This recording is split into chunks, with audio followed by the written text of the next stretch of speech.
Now we are going to see the question of find the minimum in a rotated array in rotated sorted array. Okay तो इसमें हम C++ code देखने वाले हैं.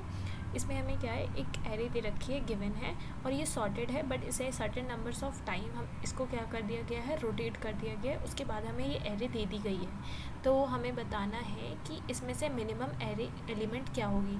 अब rotate कर दिया है और सॉर्टेड है, इसका मतलब क्या हुआ. रोटेशन का तो मतलब यही हुआ कि जितनी बार भी रोटेट करेंगे तो फर्स्ट वाली जो लास्ट वाली वैल्यू है वो हमारी क्या होगी, आगे आ जाएगी, आगे वाले इंडेक्स पे आएगी, और जो आगे इंडेक्स पे वैल्यू थी वो एक एक स्टेप हमारे पीछे को खिसक जाएगी. ठीक है. अब सॉर्टेड का क्या मतलब हुआ, मतलब कि ये सर्टेन पार्ट्स में सॉर्टेड है ऑलरेडी. अगर हम 3, 4, 5 को देखें तो ये एक सॉर्टेड पार्ट है. अगर हम 1, 2 को देखें तो ये एक हमारा सॉर्टेड पार्ट है. अब हम C++ कोड में हम क्या करने वाले हैं कि मैं सिर्फ इसका सोल्यूशन बताने वाली हूँ कि कैसे हम इसको लिखेंगे. बाकी अगर तुम्हें समझना हो कि इसका पूरा ड्राई रन कैसे हुआ, कैसे चीज़ें चल रही हैं, कैसे कौन सा स्टेप क्या फॉलो हो रहा है, और कैसे हर एक स्टेप का ड्राई रन देखना है, तो you can see the Python solution. ठीक है. और क्योंकि C++ में मैं सिर्फ कोड बताने वाली हूँ, इसका ड्राई रन मतलब कि ड्राई रन, क्योंकि दोनों का पाइथन का और C++ का कोड ऑलमोस्ट बिल्कुल सेम ही है, लॉजिक सेम है.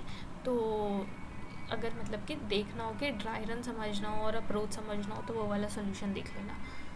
उसका मतलब जो भी आगे का पार्ट होगा जिसमें मैंने ड्राई रन करा रखा है वो वाला पार्ट देख लेना, और फिर कोड तुम C++ वाला कर लेना. तो हम क्या करेंगे, सबसे पहले हम int r equals to nums dot size -1 ले लेंगे. ठीक है.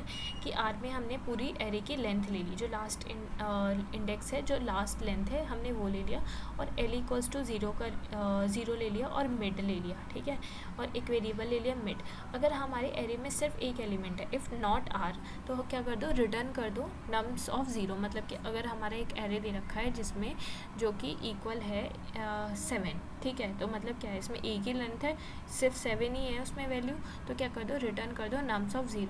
उसके बाद क्या करो, वाइल जो एंडिंग वाली वैल्यू है वो ग्रेटर है किससे, l, मतलब कि फर्स्ट वाली से, तो तुम क्या करो, मिड कैलकुलेट कर लो. अब मिड कैलकुलेट कर लिया. अब उसके बाद क्या करना है तुम्हें, उसके बाद इफ़ लूप चेक करना है कि क्या तुम्हारा कोई ऐसा पॉइंट तुम्हें मिल रहा है जिसपे जो तुम्हारी राइट साइड वाली वैल्यू है. ठीक है. मतलब कि क्या तुम्हारी राइट साइड वाली वैल्यू जो है, मतलब राइट साइड वाली वैल्यू मान लेते हैं इसमें एग्जिस्ट करेगी, और लेफ़्ट साइड वाली वैल्यू हमारी इसमें एग्जिस्ट करेगी. अगर ऐसा कोई पॉइंट मिल रहा है कि तुम्हारा नम्स ऑफ r जो है वो ग्रेटर हो जा रहा है नम्स ऑफ l से, तो तुम क्या करो, तुम नम्स ऑफ l को रिटर्न कर दो. ठीक है. इसका मतलब कि तुम्हारा स्मॉलेस्ट एलिमेंट यही होगा. नहीं तो तुम क्या करो, एल्स लूप पे जाओ. अगर तुम जिस मिडिल पोजीशन पे स्टैंड कर रहे हो, अगर वो तुम्हारा ग्रेटर होता है किससे, तुम्हारे लास्ट मतलब कि जो r इंडेक्स है, rth इंडेक्स है, ठीक है, उससे, तो तुम l को क्या कर दो, मिड +1. मतलब कि अब तुम्हें तुम्हारा जो मिनिमम एलिमेंट है वो कहाँ पे मिलने वाला है, मिनिमम एलिमेंट तुम्हारा इस साइड मिलने वाला है, इन द राइट साइड.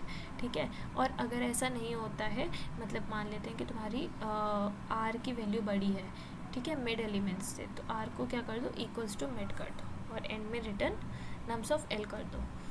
मतलब जैसे अगर बाइनरी सर्च का कंसेप्ट ये सब कुछ आता हो तो वो सिर्फ सोल्यूशन देख सकता है, बट अगर जैसे एक्चुअल में ड्राई रन कैसे होता है वो देखना है तो वो पाइथन सोल्यूशन देख सकता है.